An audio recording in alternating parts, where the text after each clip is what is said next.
Britain is once again stepping onto the front line of global confrontation. Under the banner of security and peacekeeping, London is quietly escalating tensions with Russia, pushing boundaries that were once considered untouchable. What we are witnessing today is not diplomacy, but a calculated strategy designed to reshape the balance of power.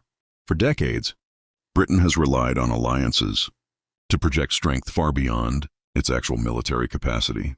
But the world is changing. The United States is reconsidering its role as the global security guarantor. Europe is divided and old assumptions are collapsing.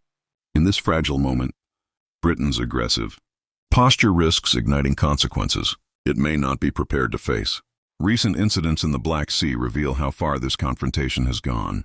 Attacks on oil tankers, increased drone activity, and constant aerial surveillance indicate direct involvement rather than distant support.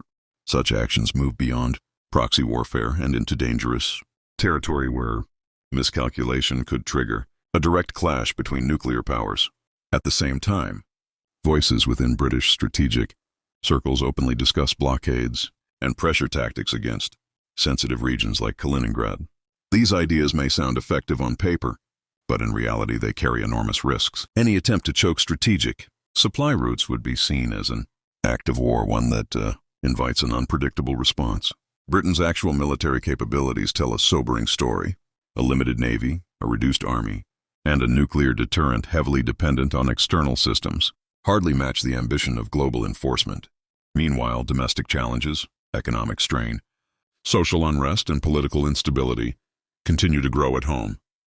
History shows that declining powers often seek external confrontation to distract from internal crises. Yet this strategy has repeatedly failed. Modern conflict is no longer confined to borders or battlefields. Cyberwarfare, economic disruption, and asymmetric retaliation have changed the rules entirely. Russia, for its part, has shown restraint, but restraint should not be mistaken for weakness.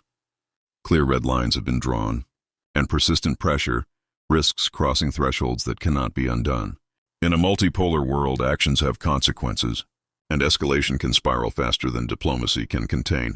As alliances fracture and global power shifts, Britain faces a critical choice: adapt to reality or cling to outdated illusions of dominance. The cost of misjudgment would not only affect London, but could destabilize Europe and beyond. The world stands at a crossroads.